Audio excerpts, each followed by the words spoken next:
Welcome to Tech Automated. Who doesn't love a great outing to the water park with family and friends in this hot and steamy summer season?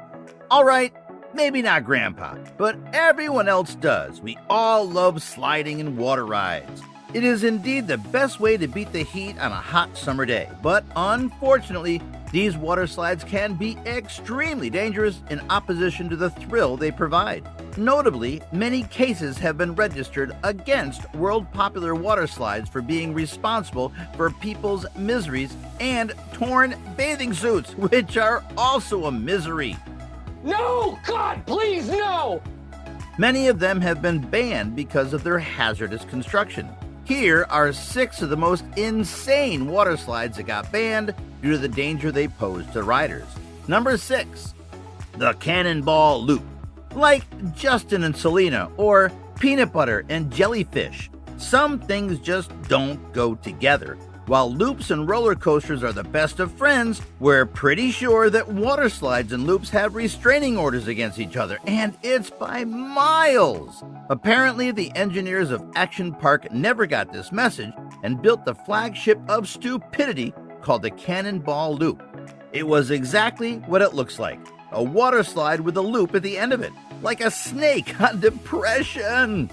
While it doesn't seem physically possible to make it through, the slide was an operating attraction at Action Park for about a month. That's full 30 days. After that, the state mandated that it be closed down, probably for being the most hilariously unsafe ride ever created. Number 5, Aqua Scoot. In a contest of things we probably shouldn't make a slide out of, Aqua Scoot is the clear winner as it was decided by Simon Cowell and Logic. This slide was made entirely of metal rollers, like the ones that they use to slide luggage at airports. Riders hopped in a plastic sled and rode down the rollers into a shallow pool below. The water in the pool was only about 12 inches deep, which is literally the size of a regular ruler.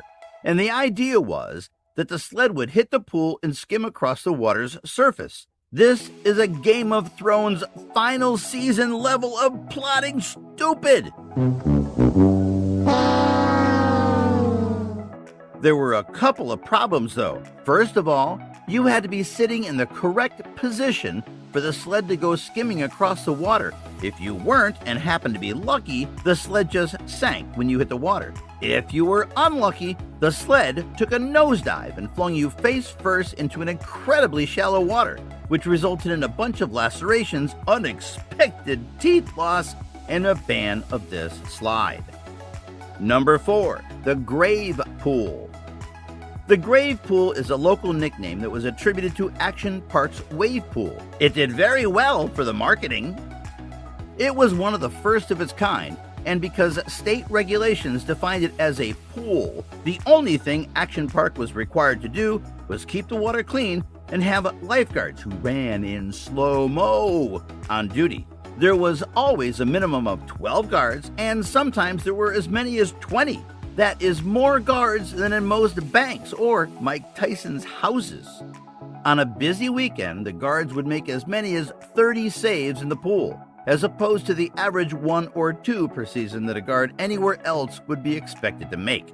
Half of the park's 6 deaths were as a result of people drowning in the wave pool. A lot of accidents and near drownings were attributed to the combination of the pool's design, which eventually led to its demise. Get it? Of course you do.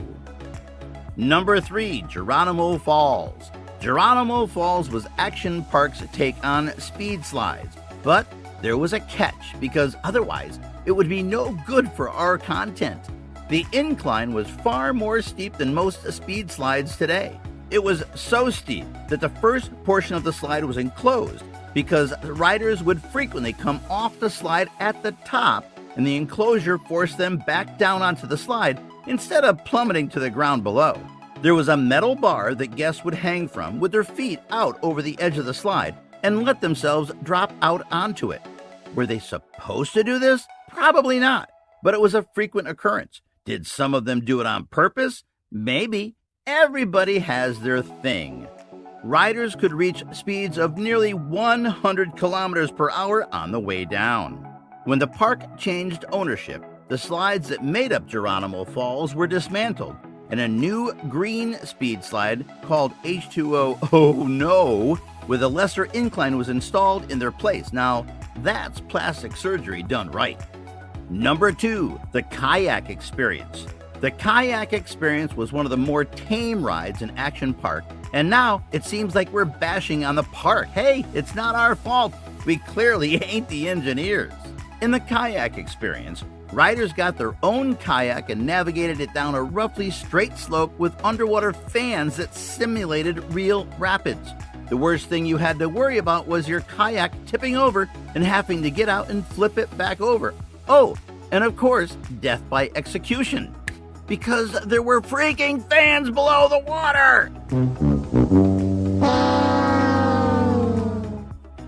Towards the end of the Kayak Experience's operation, a young man's kayak flipped. When he got out to fix it, he stepped on some exposed wiring for one of the fans, which shocked him to death.